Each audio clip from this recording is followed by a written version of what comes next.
You are now listening to Diamond in the Desert podcast, hosted by content creator Roshocker and former Dbacks pitcher Trevor McKenna. Welcome back, everyone, to Diamond in the Desert, Episode 5. We are your hosts, Roshocker, with my guy and former Dbacks pitcher Trevor McKenna. How are we feeling for this episode? It's going to be a good episode, man. We got some more conversations about prospects and even a little information about a video game. So, got some good stuff. Ooh, got some gaming involved in this podcast. I cannot wait. And we are 20 days away from opening day. Fun fact, there is no one currently that wears number 20 on the D-backs because that number has been retired by D-backs legend Luis Gonzalez. Luis Gonzalez got the famous walk-off hit off Mariano Rivera to win the 2001 World Series, which is the only major championship that has been won of the four major teams in Arizona. That is insane. Yeah, I remember like it was yesterday, man. Back to my childhood. I grew up a Yankees fan, and I remember Rivera on the mound, infield's in for the Yankees, and Luis Gonzalez gets sawed off by a cutter inside on his hands, and a little blue pit right over Derek Jeter's head, and his arms go up and goes crazy. Such a crazy moment. And it had a huge impact, obviously, on Arizona sports. Oh, big time impact. And, you know, just a bunch of legends in that World Series. Randy Johnson, Kurt Schilling, you mentioned Rivera and Derek Jeter. A big World Series and a big win for Arizona. For all you guys, make sure to download the podcast on Apple, Spotify, or wherever else you listen to a podcast on. We're about to jump into D-backs spotlights, and we're going to talk about the Diamondbacks' top MLB prospects. One guy we've been talking about a lot, Jordan Lawlar, who is number 11 on the list. Can you give us a quick intel on Mr. Lawlar? Yeah, he's not been with the D-backs for long. He just got drafted in 2021. He was their 6th overall pick. And only 21 years old. It's crazy to see how these guys are making such an impact in the game so early. You're even seeing guys that are making the major leagues at 20, 21, and it's not odd to see that anymore, right? Used to be where guys were making it 25 to 27, but now you're even seeing guys like Bryce Harper who were 19, 20, to seeing guys, even the guy for the Padres, right? He is 17 years old. He's playing in minor league MLB games, which is absolutely insane. But Jordan Lawlar, great player, really good defensive glove, and a really good bat, and a guy that's going to make an impact somewhere on the infield probably this year, without a doubt. Now, if you had to put your finger on it, why do you think we're seeing a lot more younger talent being able to be so good at a young age? I think MLB front offices are starting to realize that the money that they're investing in these guys, you want to get the most out of them. Right. And you also know that the minor leagues and the prospects that you have continue to get better and better every year. So there's always people knocking at the door to come after that guy's job. Right. So you want to try to get these guys in as young as possible to really give them the path that you're looking for them. And that way you have them for as long as you possibly need versus having a guy that might come up when he's 27 and you might get hopefully a good 5 to 6 or 7 years out of him. Or if a guy comes up at 19 or 20, you're talking potentially 15 years, which is crazy to think about. So true. Another guy that we have in the top 100 is Tommy Troy. He is at 74. I'm sorry. What do you know about Tommy Troy? Yeah, drafted in 2023, just last year, 12th overall pick, 22 years old. Really, really good ball player, a guy that really made an impact in spring training. Torello even said that he had a huge impact and was somebody that he was really keeping a focus on. Again, these guys are making such a big impact right out of the draft. It's really amazing to watch and can't wait to see how he grows and eventually makes the major leagues. And then the last guy in the top 100s, Drew Jones.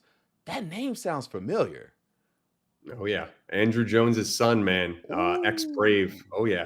Boy can swing the bat just like his dad. But he was drafted in 2022, so 2 years ago, 2nd overall pick. He's only 20 years old. And crazy fact, he holds the franchise record for signing the biggest signing bonus in Arizona Diamondback history, $8.2 million. So he got some money, man. Hey, they see something in him. And I cannot wait to see these three come up in the organization. And, again, we've talked about all the young talent around the D backs and how are they going to be able to fit players in and, keep everyone getting a lot of playing time? That's going to be the huge question. Yeah, just keeping everybody happy, right? And making sure we were talking about in the previous podcast is that you want to make sure that you are developing guys, right? And you want to keep them happy and you want to show them that ladder that the major leagues is right at their fingertips. Because the last thing you want is to really progress these guys and really throw a lot of money towards them and progression. And then they just want to go to another team due to them not getting that playing time, getting that MLB playing time, right? So keeping everybody happy is a really hard task for these front offices. But it's again moving that ladder and making sure that you're getting these kids their time in the limelight. Exactly. Now there have been 7 players that got reassigned on Thursday for the Diamondbacks. They went back to minor league camp for the rest of spring. One guy you've mentioned a lot, Christian Robinson. He was having a tough spring batting wise. 2 for 10 this spring with a home run, 3 RBIs, and 4 Ks. But hearing you talk about him, he is really talented, and we're probably going to see him again real soon. Yeah, man, he is a weapon. That's a secret right now, in my opinion. Man's got some really, really good pop. Probably still trying to figure things back out in spring training, being back in professional baseball again, right, for the first time in a while. And he's going to go to the minors. He's going to do what he does, and we're going to see him come up the ranks really quickly, most definitely. Now, the other players, we got Tristan English, we got Brandon Hughes, Luke Albright, Dakota Chalmers, Francisco Morales, and Chris Rodriguez. Any of those players that you want to put a spotlight on that, might stand out to you and we might see, pretty soon in the organization? Yeah, I really like Brandon Hughes. Again, I'm a little biased. I was a left-handed pitcher, obviously, so I'm a little bit biased, but I think the Diamondbacks always need left-handed pitching, and I think he's a really good bullpen guy that we could really use. So I expect him probably to start in AAA and just be a good maybe early season or mid-season pickup to face those tough lefty batters. Now, speaking of minor leagues, your Hillsboro Hop made some news today. They will be breaking ground this summer on a new $125 million ballpark. This ballpark, which is designed as a year-round outdoor entertainment venue, will be able to seat 6,000 people for a Hops game and up to 7,000 for concerts, festivals, and community events. How excited are you, a team that you once pitched for in a very, very big game, that they're going to get a brand new stadium? No, man, I'm super pumped. I was actually talking to some of the front office guys in November and December of last year, and there was actually like this big concern that they might lose that team in Hillsboro. And I never want to see that happen. It was all having to do with that budgeting, right? But no, looking at the blueprints of that stadium looks absolutely gorgeous. It was really nice before, but it's going to be a really nice venue, not only for baseball, but for also those concerts and festivals to make sure it's a good landing spot for that whole entire community. Now, me being a fan, I've been inside of a couple of stadiums, like actually in a clubhouse. One being where the Oakland Athletics play at the old Coliseum, which that thing has been there since the 60s. It smells like it's been there since the 60s. And then I've also been inside of the Raiders new stadium in Vegas, which is like state of the art. I felt like I could live in there. Also been inside the Diamondbacks clubhouse, which is really, really nice. As a player, what do you look for as far as, amenities, something that catches your eye like, hey, I really like it here? Definitely, man. And it's so funny when I first got drafted, I had so many people coming to me to try to give me advice about what I was going to experience in the minor leagues. And I was really taken back because they were telling me, you're going to have, smelly bus rides and you're going to not have very good field conditions. I went to Diamondback spring training and I'm looking around. I'm like, nope. You guys were wrong. This place is absolutely gorgeous. It's top of the line. And then I was sent to the Hillsboro Hops, who have top of the line infrastructure for minor league baseball. So I was very lucky. They always took care of us when it came to food, travel, whatever that might be. One place that really impressed me that we played on the road was the Eugene Emeralds. That was the Chicago Cubs affiliate. They play at the University of Oregon, their baseball facilities, and wow, what a college institution that is. Not only did I get to see everything baseball, but I got to see the football program as well. Let me tell you guys, when you walk through that tunnel into that stadium, you feel like an ant. That stadium is massive. They're all their uniforms and helmets and everything, just top of the line, man. Super cool place. I mean, could you imagine walking in there on a full game day, crowd just chanting, going wild? That must be insane. And we were kind of talking before the podcast about the hops. Also being in Oregon, having a lot of cool, uniform options, which a lot of teams don't have that option for themselves. Speak on some of your favorite uniform choices that you had playing with them. Yeah, I mean, obviously, like with Nike, with Oregon, they're the biggest promoter of the uniform. So I think they wear a new uniform like every game. It's Oh, that's insane, right? awesome. But Hillsborough had the same luxury. We were in Beaverton, Oregon, which is the headquarters of Nike. I actually got to go to the headquarters on numerous occasions, 4 or 5 times, to do a little bit of shopping, kind of look around, see what's going on at Nike. But we had 9 different uniforms for a minor league baseball team, and they were all top of the line. I mean, again, I go back to those people that told me the minor leagues are going to be tough, and I'm just looking around and going, no, you guys are wrong. I'm sorry.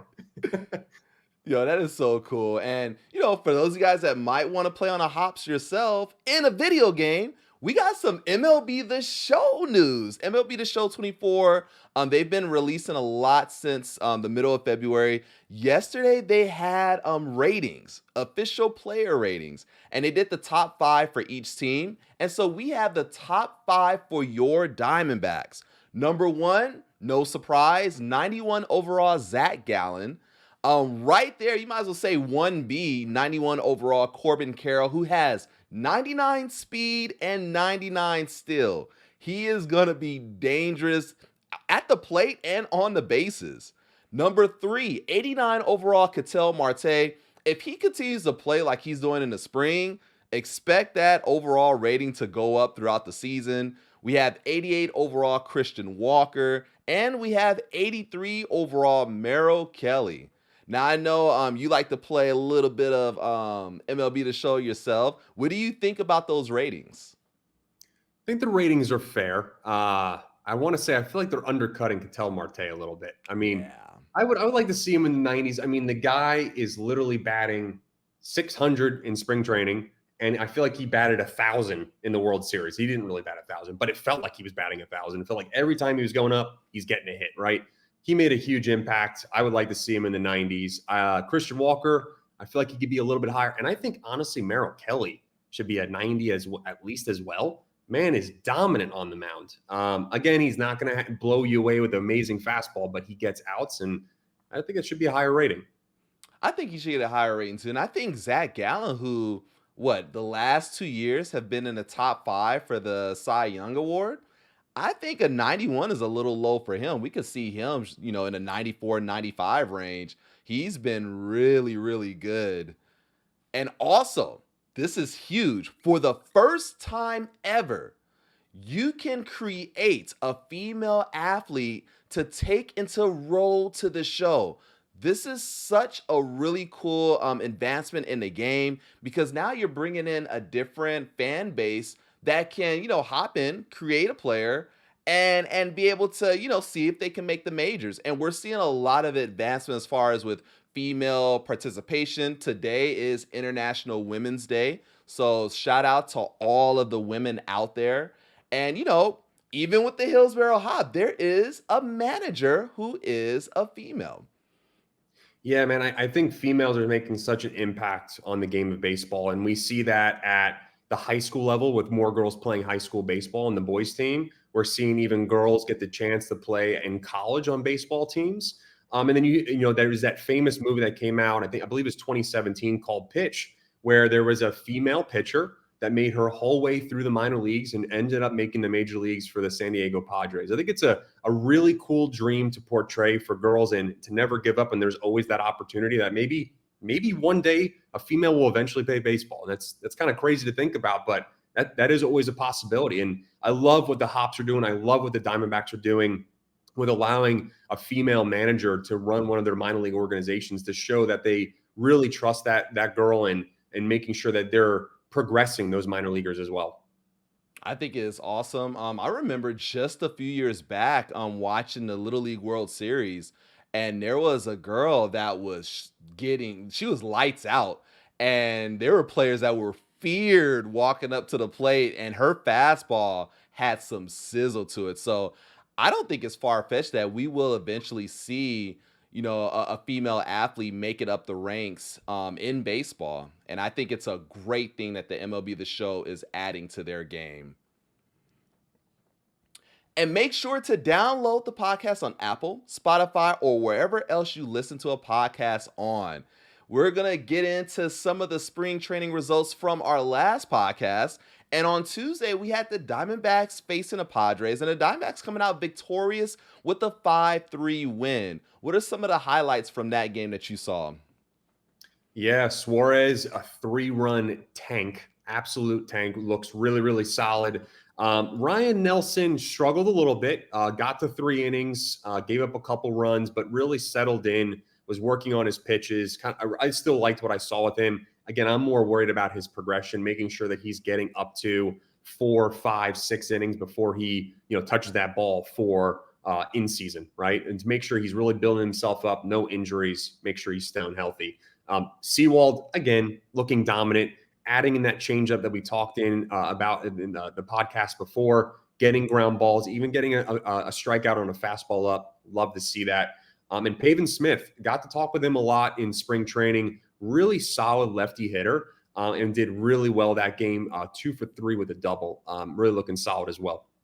They really look good. They had the day off on Wednesday, then came back on Thursday against the Rangers. In that game, Zach Gallen made his first start. And what's crazy is the deuces was wild with Zach Gallen. He pitched 2 innings, gave up 2 hits, gave up 2 runs, struck out 2, walked 2. In his last 18.1 innings, he has given up 23 hits, 17 earned runs, 12 walks, 12 strikeouts, with an 8.34 ERA. Yo, spring training don't mean anything.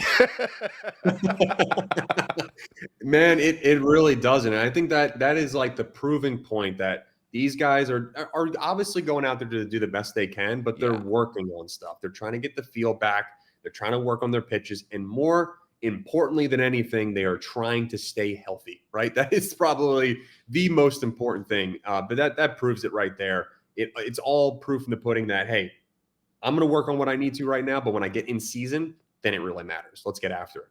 Yeah, I don't think anyone's really worried about Zach Gallen, but Slade Ciccone, he had a rough outing, and I know he's been trying to, make that pitch to be that 5th starter. 2.1 innings pitched, 5 hits, 3 earned runs, 3 Ks. Still got the 3 strikeouts. But what did you like and didn't like from Slade Ciccone? Yeah, he was doing solid. He was filling up the zone. He had those 3 strikeouts, so obviously he was still dominating hitters. Again, he gave up a few hits, gave up a few runs. It happens, man. But all I like to see that he is progressing, right? Getting up in the innings, throwing the pitches, throwing what he wants. Again, from a mindset of a guy that you're going to make the major league team, you're really just trying to work on things. It's a lot tougher on the guys that are trying to make a crazy impact from the guys that are usually in the minor leagues, because they want to show out, they want to do the best they can, so that way they have a shot at making the major league team. So for these guys, it's really about working on everything, and really making sure not to get ahead of yourself, right? As a pitcher, you can really easily get ahead of yourself in your progression, because it's such a long process from when you start picking up a baseball in November to, that first game at the end of March, early April. You want to make sure you're ready for that moment. It's just taking those baby steps. And Cal Nelson pitched an inning, only gave up a hit, and struck out 2. He looked really good out there. Yeah, he looks solid. Another great lefty, arm that we have in the bullpen. Not sure if he's going to start in the majors this year, if he's going to start in the minors. Not really sure about that. He did have some major league time at the end of the season last year, but really like this kid. Really good progression, and can't wait to see what he does this year. And then Christian Walker went 1 for 2 with a double. Yeah, no surprise there, man. Dominant hitter, really good first baseman, and he's got stupid pop. So a guy that you're gonna always trust on, and a guy that's always gonna put up the most consistent numbers. And then as we speak, the Diamondbacks are playing against the Chicago Cubs. And we have some nice performances to talk about from this game. What have you liked so far? Love to see the Peterson bomb, man.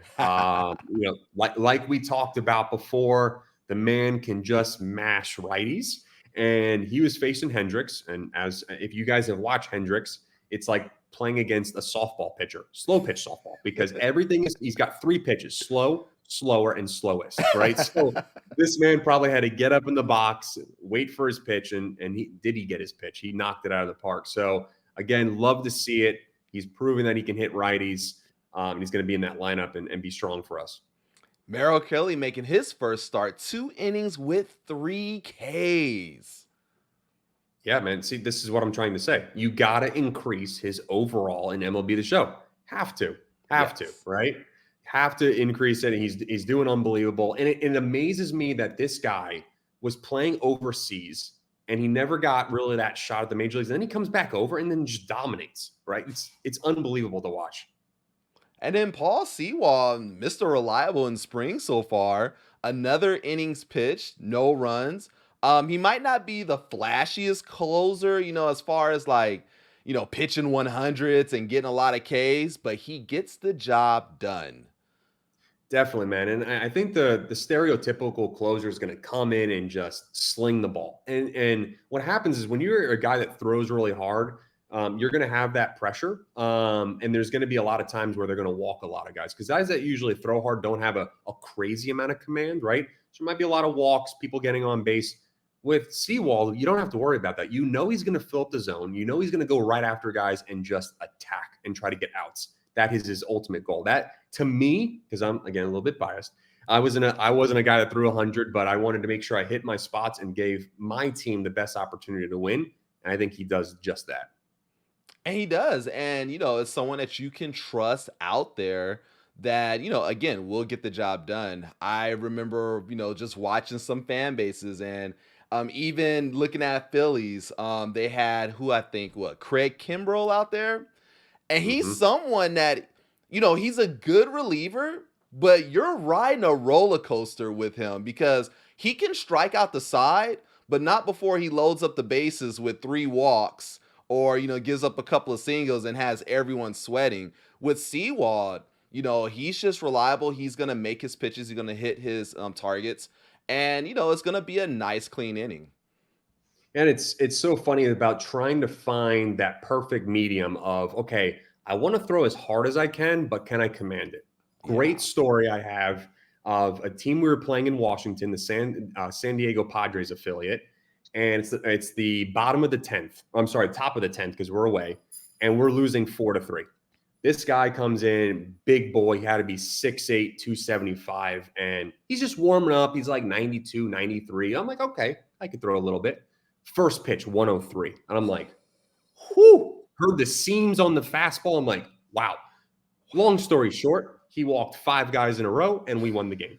So, there's always that possibility, right? But that's what we talk about. A guy like Craig Kimbrell can throw hard. His deliverable is very, very, very forward. But again, not super consistent, not a lot of command. That's what I love about Sewall. He's gonna blow up the radar gun, but he's gonna throw strikes and gets outs. Love it. Exactly.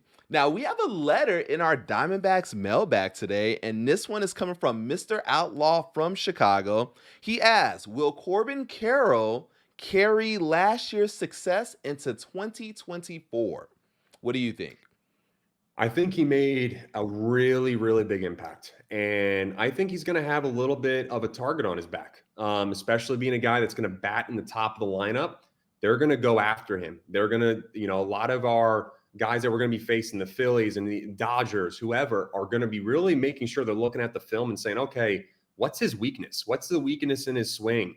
What can we do to keep him off the base so he stops stealing bags? So he's going to have a lot to prove. I think he's going to really jump to the occasion. He's going to love that.